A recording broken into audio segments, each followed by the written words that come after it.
Hello friends, आज हम बात करते हैं गुप्त वंश के बारे में। गुप्त वंश का जो समय है 240 से 550 ईसा पूर्व तक है। अब देखिए इसकी विशेषता क्या है। विशेषता नंबर पहली आती है कि यह जो वंश था, ये जो गुप्त वंश था, इसके जो शासक हुए वो वैष्णव धर्म को मानने वाले थे, वैष्णव धर्म के अनुयायी थे, वैष्णव धर्म के अनुयायी थे, वैष्णव धर्म को मानने वाले ये लोग थे। अब देखिए इसके बारे में जो महत्वपूर्ण जो बात है वो है कि इस वंश को यानी इस गुप्त काल को, इस काल को हम क्या कहते हैं, भारत का स्वर्ण काल या कह सकते हैं स्वर्ण युग। ठीक है, तो गुप्त वंश को क्या कहते हैं, भारत का स्वर्ण काल या गुप्त या स्वर्ण युग, गुप्त वंश को या गुप्त काल को कहा जाता है। अब देखिए इसका जो प्रथम शासक हुआ था वह हुआ था श्रीगुप्त।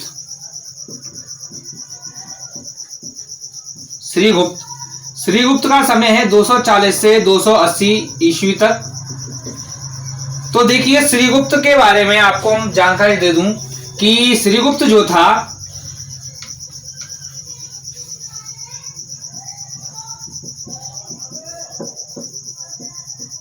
240 से 280 ईस्वी। अब देखिए श्रीगुप्त के बारे में कुछ जानकारियां हमको हासिल होती हैं कि जो श्रीगुप्त जो था वो पहले सामंत था, सामंत था। अब देखिए सामंत था, अब सामंत था। अब देखिए जो सामंत प्रथा जो है, भारत में सामंत प्रथा को लेकर आए थे कुषाण। किसको? कुषाण इसको सामंत प्रथा को लेकर के आए थे। अब देखिए जो श्रीगुप्त है इन कुषाणों का ही एक सामंत था, यानी यह इनके द्वारा जो दी गई उपाधि थी इनको इसकी सामंत की थी, यह इनका सामंत था। अब देखिए अब सामंत था तो देखिए श्रीगुप्त को एक उपाधि दी गई थी, इसकी उपाधि थी महाराज। महाराज की इसको उपाधि दी गई थी। श्रीगुप्त को गुप्त वंश का आदि पुरुष या आदि पुरुष भी कहते हैं या मूल पुरुष भी कह सकते हैं इसको, या फिर कह सकते हैं हम इसको संस्थापक।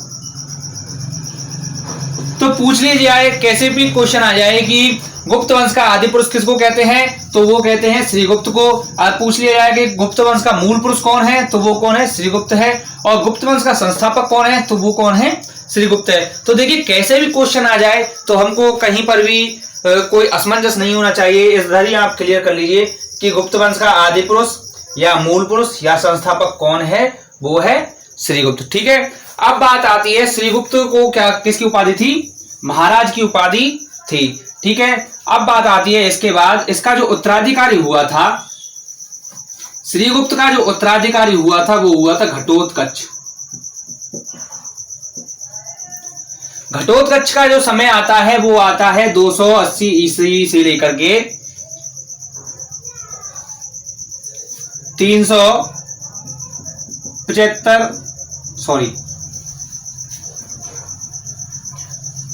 280 ईस्वी से लेकर के इसका जो समय आता है वो आता है 319 या 20। ठीक है, इसका ये जो समय है वो है 319 या 320। अब देखिए घटोत्कच ने भी कोई ज्यादा बड़ा कार्य नहीं किया था। अब घटोत्कच ने भी जो इतना बड़ा कार्य नहीं किया तो इसके पास भी एक उपाधि थी, वो थी महाराज की।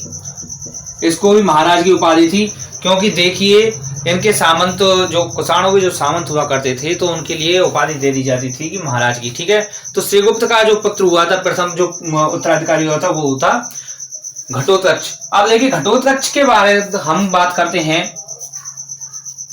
घटोत्कच का एक पुत्र हुआ था जिसका नाम है चंद्रगुप्त। मौर्य नहीं है भैया, चंद्रगुप्त प्रथम है। अब देखिए चंद्रगुप्त जो प्रथम जो इस समय जो शासक हुआ तो इसके लिए एक शब्द बोला जाता है कि वास्तविक संस्थापक। वास्तविक संस्थापक। गुप्त वंश का जो वास्तविक संस्थापक है वो कौन है? आपका चंद्रगुप्त प्रथम। अब देखिए चंद्रगुप्त प्रथम को वास्तविक संस्थापक क्यों कहते हैं? क्योंकि इसने सर्वप्रथम जो अपना जो राज्य चलाना प्रारंभ किया था वो किया था मगध से। किससे? मगध से। तो मगध साम्राज्य की गद्दी पर कौन बैठा था? चंद्रगुप्त प्रथम बैठा था। अब देखिए चंद्रगुप्त प्रथम का जो समय आता है वो आता है 319 से लेकर के 335 ईस्वी तक। ठीक है, 319 से लेकर के 335 ईस्वी तक इसका समय आता है। तो देखिए चंद्रगुप्त प्रथम ने सबसे पहले क्या किया? मगध पर अपना शासन प्रारंभ करना शुरू कर दिया। और देखिए जब इसने मगध को जीत लिया तो इसके लिए एक उपाधि प्रदान कर दी गई थी, वो उपाधि थी महाराजा धीराज। महाराजा धीराज की उपाधि इसको प्रदान की गई थी। अब देखिए इसने एक बड़ा कार्य और किया था। अब वो बड़ा कार्य क्या किया था? इसने एक लड़की से शादी की, अब जिसका नाम है, एक वंश चलता था उस समय, शक्तिशाली वंश था, लिच्छवी वंश। लिच्छवी वंश की जो राजकुमारी थी उसका नाम था कुमार देवी। कुमार देवी के साथ इसका विवाह हो गया। अब जब विवाह हो गया तो इसने इस विवाह की खुशी में कुछ सिक्के चलाए। अब सिक्के का नाम, सिक्के चलाए वो चलाए थे आपके चांदी, या उस समय कहते थे रजत या चांदी के सिक्के इसने चलाए।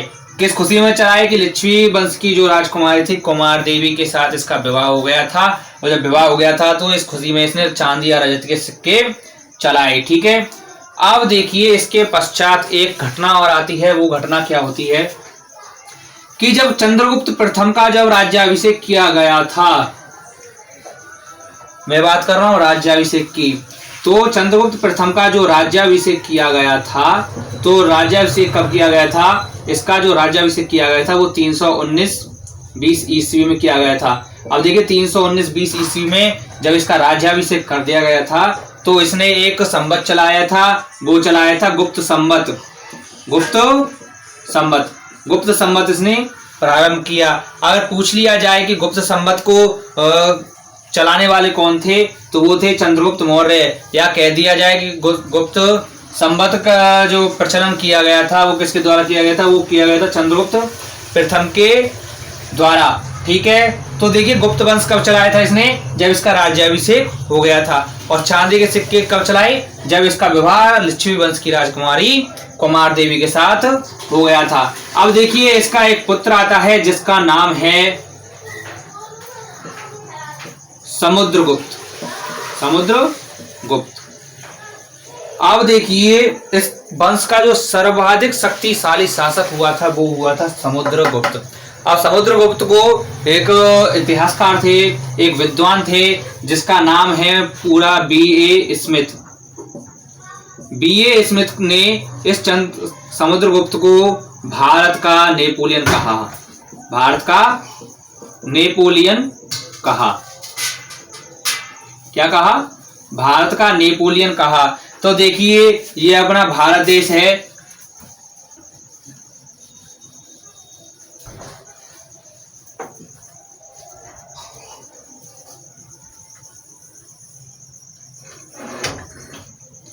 ये अपना क्या है? भारत देश है।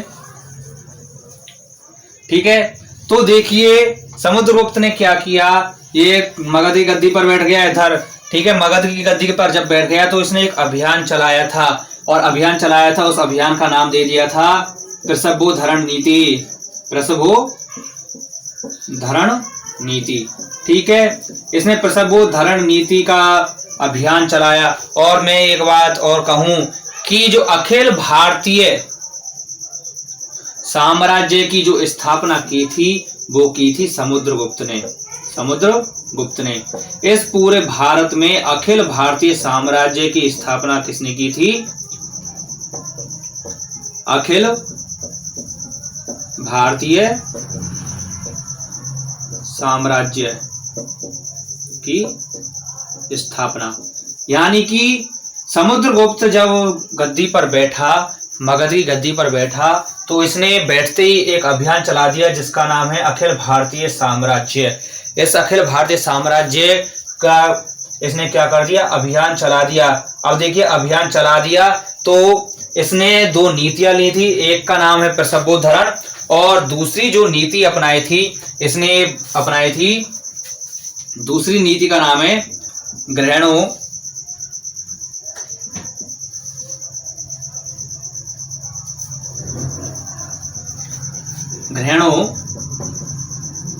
मोक्षानुग्रह, दोनों एक पटे नाम है। दूसरी नीति कौन सी थी, पहली नीति थी आपकी प्रसवोद्धरण नीति और दूसरी थी आपकी ग्रहणो मोक्षानुग्रह नीति।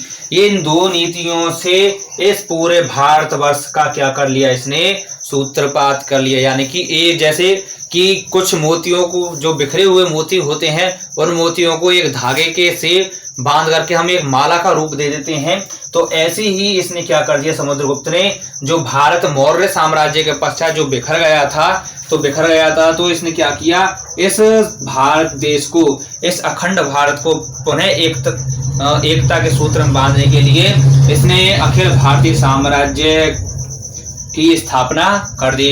आपको मैं बता दूं कि अखिल भारतीय साम्राज्य की स्थापना मौर्य साम्राज्य के पश्चात जो की थी वो समुद्रगुप्त ने की थी। ठीक है, इसने दो नीतियां चलाई, पहली का नाम है प्रसवोद्धरण नीति और दूसरी है आपकी ग्रहणो मोक्षानुग्रह नीति। अब देखिए ये जो दो नीति चलाई थी वो किस किस स्थान पर के लिए चलाई थी।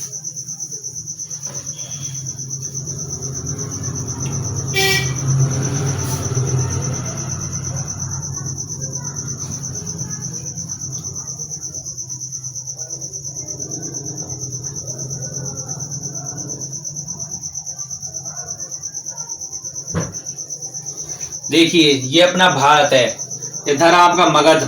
अब देखिए दो नीति चलाई थी, तो देखिए ये जो हो गया आपका दक्कन का पठार, जिसको हम क्या कहते हैं, दक्कन का पठार, या फिर इसको ही हम कह देते हैं दक्षिण भारत।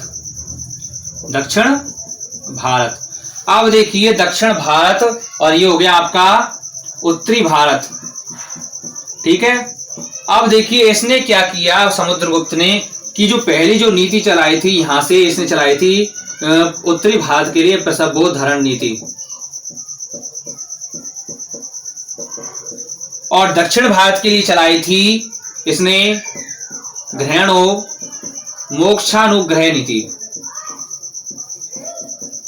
यानी कि प्रसवोद्धरण नीति, यानी कि इसका कहने का तात्पर्य यह था इस नीति में कि अगर कोई राज शासक अगर इसकी बात मान ले, या कह सकते हैं कि इसके अधीन हो जाए, तो वो क्या करता है कि वो अधीनता अगर स्वीकार कर लेता है तो ठीक है, अगर नहीं करता है तो वो क्या करता है कि उस शासक से यानी समुद्रगुप्त से क्या करना पड़ता है, उसको युद्ध करना पड़ता है। और युद्ध करना पड़ता है तो वो निश्चित ही उस युद्ध में हार जाता है, क्योंकि इतना ताकतवर शासक था उस समय ही।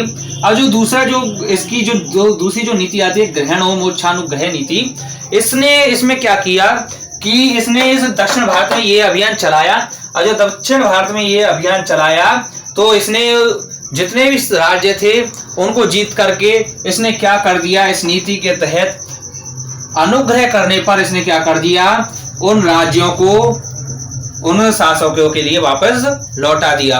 और उन शासकों को जब वापस लौटा दिया तो इसने क्या कहा उनसे कि आप मेरे लिए क्या करो, कर प्रदान कर दो। क्या लेने लग गया, इससे कर लेने लग गया। अब देखिए मैं आपको बता दूं कि किसी भी शासन को चलाने के लिए या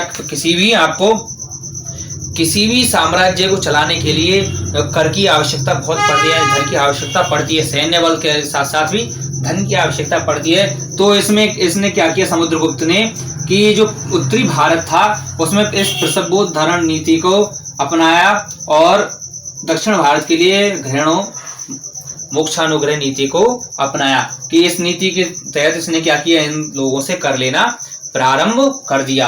अब देखिए इस युद्ध के कारण जब इस समुद्रगुप्त ने ये अभियान चलाया, जब जैसे जैसे ये जीतता गया तो इसने सर्वप्रथम बयाना का जो किला है, बयाना का जो किला है यानी बयाना का दुर्ग है, इस बयाना दुर्ग में सर्वप्रथम कीर्ति स्तंभ की स्थापना की। यानी कि कीर्ति स्तंभ बनवाया, कीर्ति स्तंभ बनवाया, या कह सकते हैं हम विजय स्तंभ बनवाया।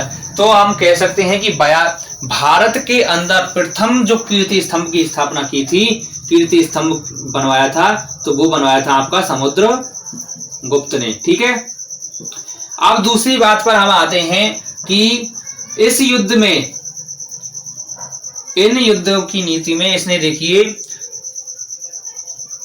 इन युद्धों को जब देखा तो बी.ए. स्मिथ ने इस समुद्रगुप्त के लिए एक उपाधि दे दी। इसको कह दिया कि भारत का नेपोलियन है। कौन है? भारत का नेपोलियन। अब भारत का नेपोलियन क्यों कहा? क्योंकि इसकी जो वीरता थी, इसका जो साहस था, इसका जो साम्राज्य विस्तार था, इसका जो प्रशासन था, वो बहुत ही उचित ढंग का सा था, और जो इसका जो साहस और जो वीरता थी वो बहुत ही बहादुर थी। तो इसलिए इसको क्या कह दिया गया था? भारत का नेपोलियन। अब देखिए भारत का नेपोलियन कह दिया। इसमें देखिए इसको लिए बहुत उपाधियां मिली, इसके लिए बहुत उपाधियां मिली। अब देखिए इसको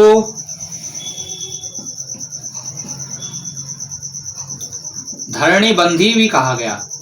क्या कहा गया था? धरणी बंदी। धरणी बंदी यानी कि इस पूरी धरती को एकता के सूत्र में बांधने वाला इसको कहा गया।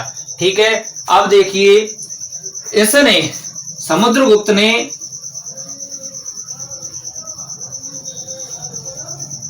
एक प्रशस्ति लिखवाई जिसका नाम है प्रयाग प्रशस्ति। ठीक है, अब इस प्रयाग प्रशस्ति का जो लेखक था वो था हरिसेन। ये बहुत बार पूछा जा चुका है कि प्रयाग प्रशस्ति का जो रचनाकार हैं, लेखक हैं, सॉरी जिसने प्रयाग प्रशस्ति की रचना की है वो है, उसका नाम क्या है? हरिसेन। अब देखिए इस हरिसेन ने इस प्रयाग प्रशस्ति को क्या किया? इसकी रचना की। लेकिन अगर आपसे पूछ लिया जाए कि इस प्रयाग प्रशस्ति को लिखा किसने, तो मैं आपको बता दूं इस प्रयाग प्रशस्ति को लिखने वाले का नाम था तिलभट्ट। तिलभट्ट के द्वारा इस प्रयाग प्रशस्ति को लिखा गया। और देखिए यह जो प्रयाग प्रशस्ति है, इस प्रयाग प्रशस्ति की जो भाषा है वो है संस्कृत। संस्कृत भाषा। अगर लिपि पूछ ली जाए तो वो है ब्राह्मी लिपि। ठीक है, तो ये प्रयाग प्रशस्ति से कुछ संबंधित कुछ बातें हैं। प्रयाग प्रशस्ति के रचनाकार कौन थे? तो कौन है? हरिसेन। अगर प्रयाग प्रशस्ति के लेखक पूछ लिया जाए तो वो है तिलभट्ट। अगर प्रयाग प्रशस्ति की भाषा पूछ ली जाए तो वो है संस्कृत। अगर लिपि पूछ ली जाए तो वो लिपि कौन सी है? आपकी ब्राह्मी लिपि है। और एक चीज और आपको मैं बता दूं कि ये जो प्रयाग प्रशस्ति है, इस प्रयाग प्रशस्ति पर 3 शासकों की जीवनी लिखी हुई है। अब 3 शासक कौन से हैं? मौर्य काल में देखिए इन प्रशस्तियों का निर्माण किसने करवाया था? अशोक ने। दूसरा जो शासक आता है वो आता है समुद्रगुप्त। तीसरा शासक अगर पूछ लिया जाए तो तीसरे शासक है वो जहांगीर। ठीक है, 3 शासकों की इस पर जीवनी लिखी हुई है, वर्णित है। ठीक है, अब आपको बता दिया जाए, आपको मैं बताऊं कि इस प्रयाग प्रशस्ति की रचना करवाई समुद्रगुप्त ने। और देखिए एक चीज आपको मैं बता दूं, अगर समुद्रगुप्त से संबंधित जो तथ्य हैं, अगर समुद्रगुप्त के बारे में अगर जानकारी मिलती है तो वो किससे मिलती है? वो मिलती है सिक्कों से। किससे? सिक्कों से। अब समुद्रगुप्त ने कई प्रकार के सिक्के चलवाए। देखिए पहला जो सिक्का है वो है गरुड़ाकार का। कौन सा? गरुड़ाकार का सिक्का है। दूसरा जो सिक्का चलवाया था वो चलवाया था इन्होंने व्याघ्र सिक्के। ठीक है, तीसरा सिक्का चलवाया था इन्होंने अश्वमेघ प्रकार का। चौथा सिक्का चलवाया था वीणावादक। और 5वां जो सिक्का चलवाया था वो चलवाया था गरुड़। गरुड़ हो गया आपका, व्याघ्र हो गए, अश्वमेघ हो गया, और जो पांचवा जो सिक्का चलवाया था वो चलवाया था परशु सिक्के। ठीक है, अब देखिए इन सिक्कों का देखिए जो प्राचीन जो है ये करोड़ और व्याघ्र इसके पहले से चले आ रहे हैं सिक्के। अश्वमेध प्रकार का जो सिक्का चलवाया था वो चलवाया था जो समुद्रगुप्त ने, ये जो विजय अभियान चलवाया, तो इस विजय अभियान के तहत इसने अश्वमेध यज्ञ करवाया था। क्या करवाया था? अश्वमेध यज्ञ करवाया। तो इस अश्वमेध यज्ञ करवाया जब उसने इस अश्वमेध प्रकार के सिक्के भी जारी किए।